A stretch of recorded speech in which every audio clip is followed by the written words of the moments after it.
What's your biggest pain point, problem or challenge in your business right now? We've got a few, Robin. The goal of business is not to enroll all of the clients. The goal of business is to build a profitable, sustainable business. And if you want to know... Okay, Balve, I'm going to ask you again, what are they buying? Hey man.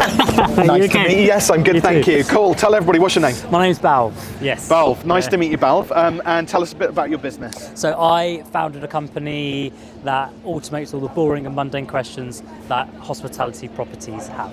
Great, and that's because hospitality businesses probably don't want to deal with those things. Exactly, okay, that's where we come in, yeah. What's your biggest pain point, problem or challenge in your business right now? We've got a few, Robin, but I think let's stick with getting more clients. I think that's got to be the biggest. Just plain and simple, getting more clients. Let's keep it simple, yeah. Do you want some help with that? Do you know what? I would love to have some help with that, yeah. Excellent. Right, well, let's get to work. Welcome to the business bench. Love that, perfect. Okay, tell us, so hospitality businesses, so tell us a little bit more, just very quick, 60 seconds on the business, how you came to form it, like why it's a big problem that you're solving, and just where you're at roughly business-wise at the moment. Yeah, so we founded in December 2024 after every great idea starts in a pub. So I was having a conversation with a friend. She works in hospitality. Was it a 3-pint idea or an 8-pint idea? It's a good one. It was about 5, I reckon. 5, okay. Yeah, 5. That's a safe limit. Safe okay. one, yeah. But yeah, having a few drinks, and she just kept saying, like, these guests keep asking me the same questions over and over again. I thought there must be something in there. Yeah. So I sat on it for a few days and thought, with the help of AI getting bigger, automation systems getting bigger. Yep. Let's build that. Let's do that. So there was a lot of testing and retesting the first couple of months of 2025, and then we launched properly probably June, July of last year. Okay, and what's it look like for a hospitality business to work with you?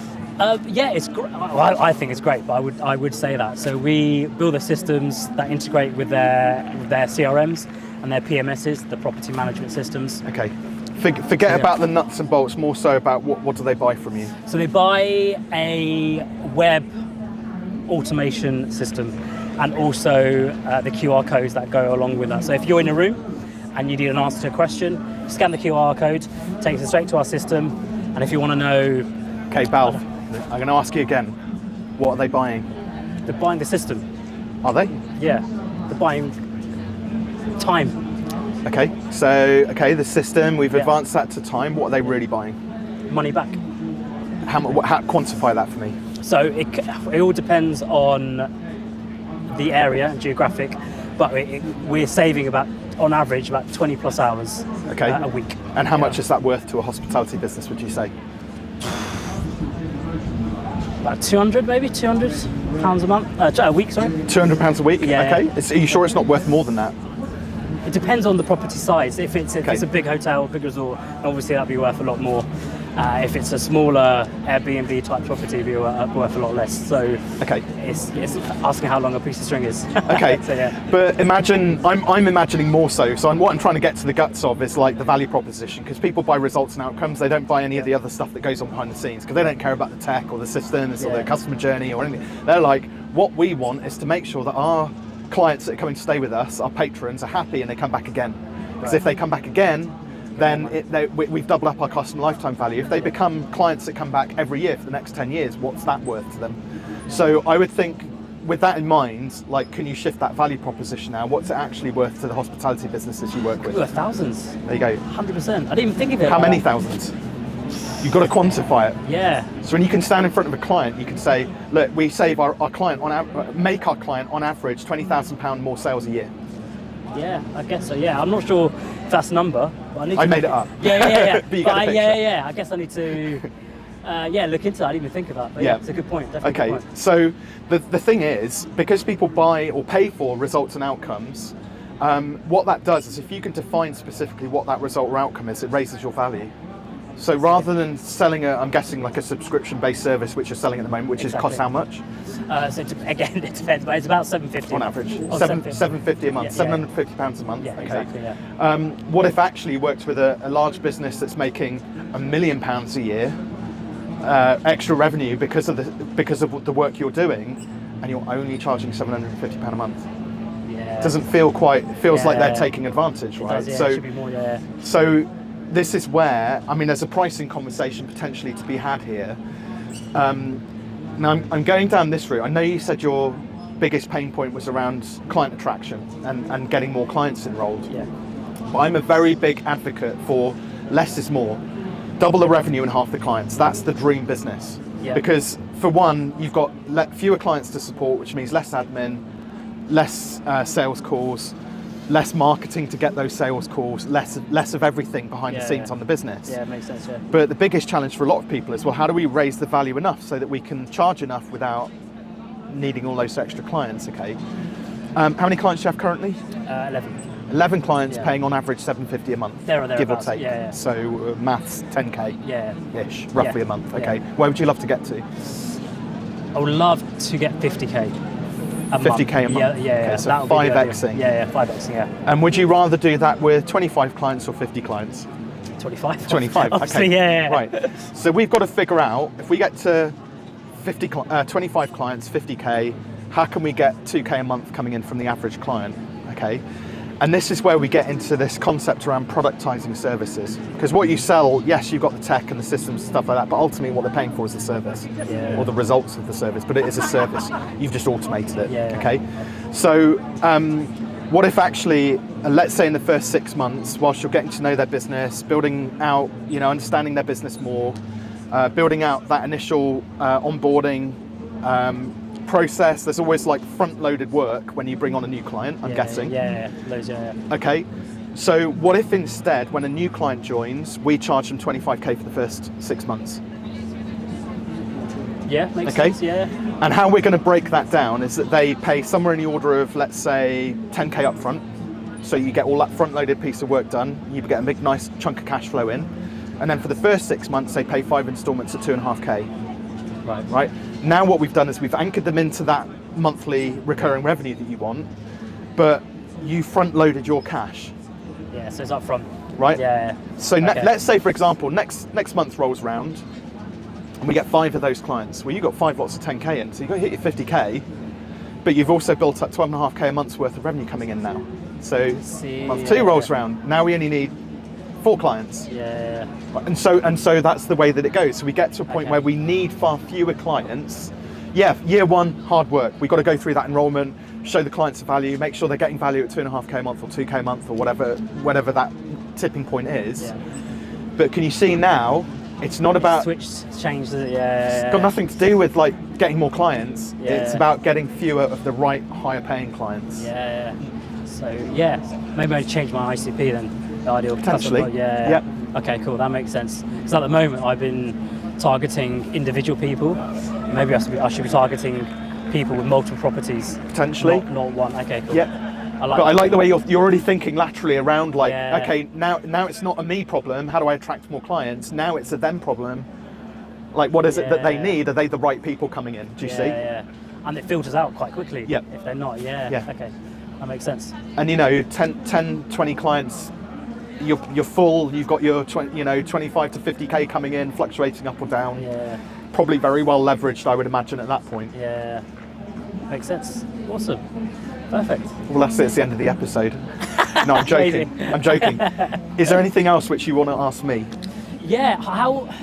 So another pain point I've been having is get my name out there. Okay. So I think marketing definitely comes into that. But what can I do to get our name out there a bit more? What can I do? To get our our sort of brand out there a lot more than it is now. That's a really good question. One of the things which you could do is write a book. If you want to get hold of one of my books, please jump into the description, click on the links. We've got some free copies of Take Your Shot and also some promo copies of Fearless Pricing as well. If you want those signed, just reach out to me. We'll send those in the post to you. Good segue. But you could write a book. You could write a book, yeah. So it's that thought leader. Thought leader. Yeah. And it doesn't. By the way, this is a thick book. It doesn't have to be quite as chunky as this. You look at my books. I've got a workbook style book with 7 steps in it. There's the Take Your Shot. It's a thinner, more story-based kind of approach. Yeah. But and one of the things that a lot of people shy away from, especially when they're putting thought leadership out, is they feel like, oh, if I give away too much, nobody will buy from me. Total bullshit. Yeah? Yeah. Okay. You give away all of your value, all of your systems, your processes, you put it into a book, into videos, into guides, tell people how they can maximize, their income through their property because of this, what you do. Yeah. And the thing is, like, 1 in 10 people will probably go, this is great, I'm going to go away and implement that. They get all their value from it. 9 out of 10 people struggle with implementation, and they just want the problem taken off their hands and handed over to you, Balve, in your business. And you know, so so books, podcast interviews. So again, I'm very strategic about the podcast interviews which I give now.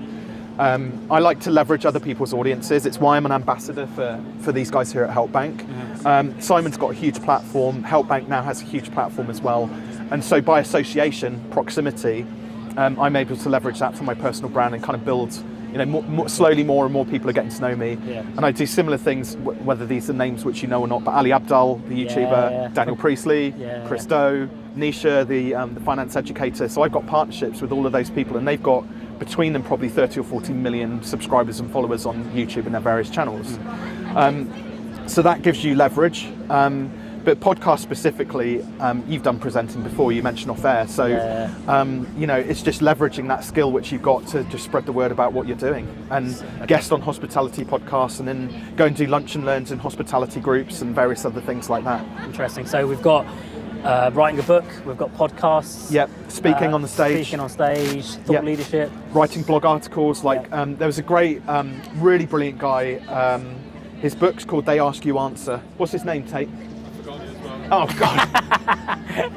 Can't get the staff these days. Exactly. It'll come to me. The book's called They Ask You Answer. So They Ask You Answer is basically about, again, it's still thought leadership, but it's like blog articles and help how-to guides and things like that, but on your website that then can be found in on Google, in AI search, and various things like that. So that then that pulls people into your personal website.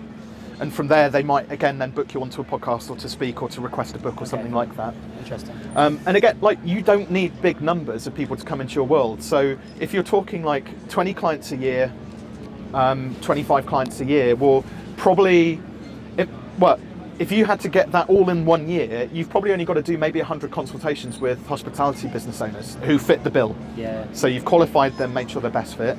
That's 2 calls a week. Yes. When you break it down like that, it's not many, right? Much, yeah. And maybe to get those 100 calls booked, you might have to have an email list or a following of maybe 500 to 1,000 people. Yeah.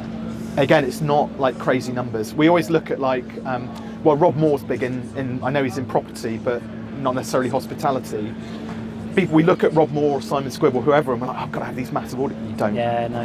You can monetize an audience with 500 people in it. Micro influencers. Yeah, definitely. 100%. Yeah. No, good point. Okay. Lots to think about. Yeah, enjoyed that. So yeah, I'd be building a wait list, 500 to 1,000 people in it, through podcasts, speaking, getting out some thought leadership, maybe eventually writing a book. You could even do a YouTube channel where you do kind of like practical walkthroughs or things like this, where you're doing, you know, interviewing some of your hospitality guests, getting to the nub of what their common problems, pain points and challenges are.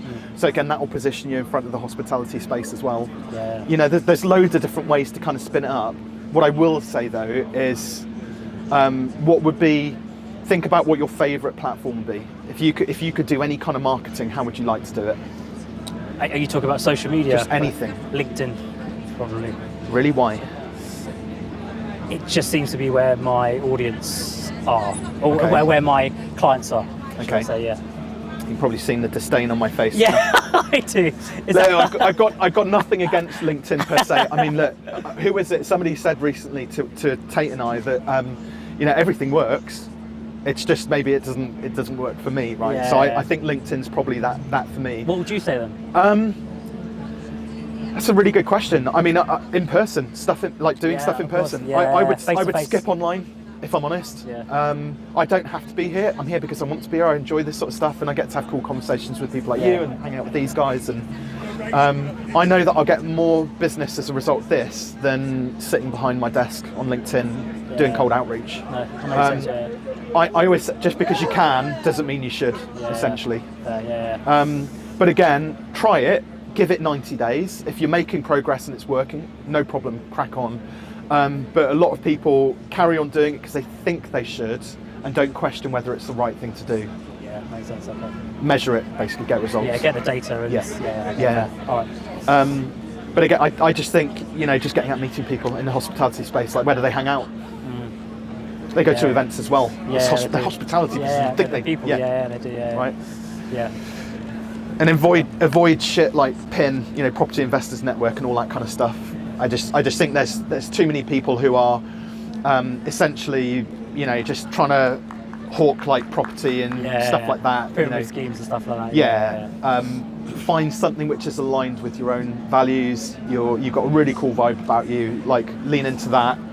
Yeah. And I think you'll get great results. But like I said, the numbers don't need to be big. Yeah. No, okay. Yeah, because I was always of the thought of the feeling that I needed thousands and thousands, but when it's broken down like that, you don't really. Yeah. The goal of business is not to enroll all of the clients. The goal of business is to build a profitable, sustainable business. And I see it 99% of the time. It's because people don't need more. They need more clients because their business model is flawed.